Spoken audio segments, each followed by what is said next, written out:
ఇప్పుడు కొంతమందికి ఏంటంటే పళ్ళు తొందరగా ఊడిపోతాయి, కొంతమందికి అలాగే ఉంటాయి. సో అలా ఎందుకు జరుగుతుంది అంటే చిగుళ్ళ నొప్పి ఇలాంటివన్నీ ఫేస్ చేస్తుంటారు వాళ్ళు. సో అలా ఎందుకు జరుగుతుంటుంది? ఇప్పుడు పళ్ళు ఊడిపోవడం కానీ చిగుళ్ళ సమస్య ఇదంతా కూడా రావడానికి మెయిన్ కారణం ఏంటంటే ప్రాపర్ హైజీన్ మెయింటెనెన్స్. అంటే మనం నోరు లోపలంతా కూడా ప్రాపర్గా మెయింటైన్ చేసుకోకపోవటం ఒక రీజన్. రెండవది హెరిడిటరీ. ఇది ఇందాక చెప్పిన ప్రతిదానికి కూడా హెరిడిటరీకి లింక్ ఉంటుంది ఇక్కడ. ఓకేనా? Second reason. అయితే ఫస్ట్ ఆఫ్ ఆల్ ఈ హెరిడిటరీ ఉందనుకోండి, దాన్ని కూడా మనం ఏదో కొద్దిగా మెయింటైన్ చేసుకోవచ్చు. కానీ ఫస్ట్ రీజన్ మాత్రం మన చేతిలోనే ఉంటుంది, ఓరల్ హైజీన్. ఓరల్ హైజీన్ అంటే ఏంటంటే మనం ప్రాపర్, చాలామంది ఏం చెప్తారు, నేను 3 times 4 times బ్రష్ చేశానని చెప్తారు పర్ డే. నెక్స్ట్ నేను ఒక 20 minutes 15 minutes చేశాను బ్రషింగ్, అయినా కానీ నాకు ఇలా ప్రాబ్లం వస్తుందంటారు. ఎంతసేపు చేసామనేది ఇంపార్టెంట్ కాదు, ఎలా చేసామనేది ఇంపార్టెంట్ కాదు. మనం 2 to 3 minutes సరిపోతుంది. ఓకేనా? అప్పర్ 1.5 minute, లోవర్ ఒక 1.5 minute చాలు. అది కూడా ఇది ప్రాపర్ బ్రషింగ్ టెక్నిక్ ఉంటుంది. కొంతమంది హారిజాంటల్గా ఇలా చేస్తుంటారు, హారిజాంటల్గా చేయకూడదు, వర్టికల్ సర్కిల్స్ ఇలా చేసుకోవాల్సి ఉంటుంది. సో అంటే ప్రాపర్ బ్రషింగ్ టెక్నిక్ ఒకటి. నెక్స్ట్ ఎవ్రీ 6 monthsకి ఒకసారి స్కేలింగ్, పళ్ళు మొత్తం కూడా ఒకసారి క్లీన్ చేయించుకోవాల్సి వస్తుంది.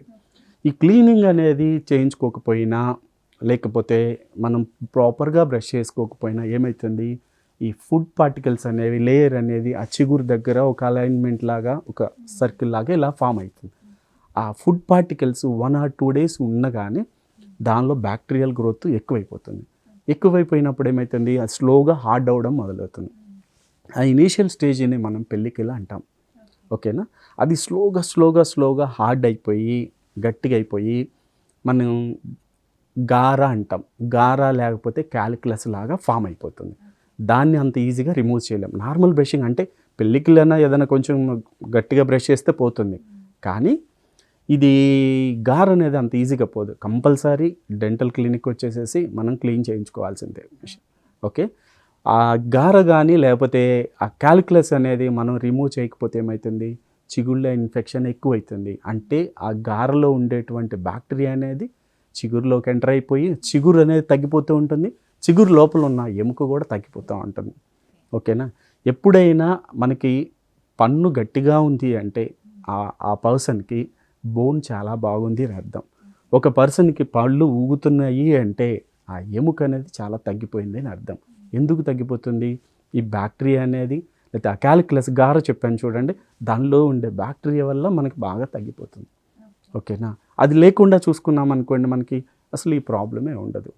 నెక్స్ట్ ఇంకోటి ఏంటి, దీనివల్ల ఏమవుతుంది, చిగురు ఇవి తగ్గిపోవడమే కాకుండా చిగుళ్ళ వాపు, నెక్స్ట్ చిగుళ్ళ నుంచి రక్తం రావడం, నెక్స్ట్ బ్యాడ్ బ్రీత్, ఇవన్నీ కూడా రీజన్స్.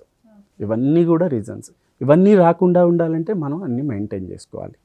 ఓకేనా?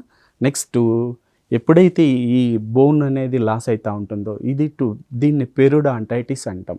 అంటే ఏంటి, చిగుళ్ళ వ్యాధి ఇనిషియల్ స్టేజ్లో ఉంటే దాన్ని జింజివైటిస్ అంటాం. అది సింపుల్గా వెళ్ళిపోతుంది. చిగుళ్ళ వ్యాధిని మనం అలానే వదిలేస్తే అది పెరిడాంటైటిస్గా కన్వర్ట్ అవుతుంది. పెరిడాంటైటిస్ అంటే ఏంటి, చిగుళ్ళ వాపు, బ్లీడింగ్, బ్యాడ్ బ్రీత్ అన్నీ, వీటితో పాటు ఎముక కూడా తగ్గిపోవడాన్ని పెరిడాంటైటిస్ అంటాం. దీనివల్ల ఏమవుతుంది, ఓవరాల్గా మొత్తం కూడా పళ్ళన్నీ లూజ్ అయిపోతాయి. ఓకేనా? దీనికి బాగా సివియర్ స్టేజ్కి వెళ్ళినప్పుడు మనం ఏం చేయాలి, దీనికి చిగుళ్ళ సర్జరీ అంటాం, ఫ్లాప్ సర్జరీ అంటాం.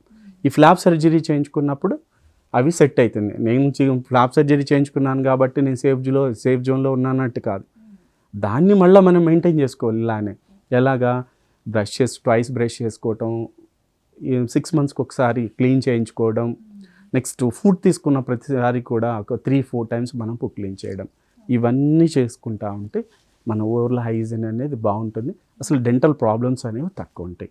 మనం ఓరల్ క్యావిటీ అనేది హెల్తీగా లేకపోతే మనకి మౌత్ ద్వారా గేట్వే ఆఫ్ డిసీజెస్ అంటాం మౌత్ని. దీనివల్ల ఏమవుతుంది, మన బాడీలో ఉన్న డిఫరెంట్ ఆర్గాన్స్ కూడా బ్యాక్టీరియా అనేది రీచ్ అయ్యే ఛాన్సెస్ ఉంటుంది. ఇప్పుడు కొన్ని కార్డియాక్ రిలేటెడ్ డిసీజెస్కి కూడా మౌత్ రీజన్.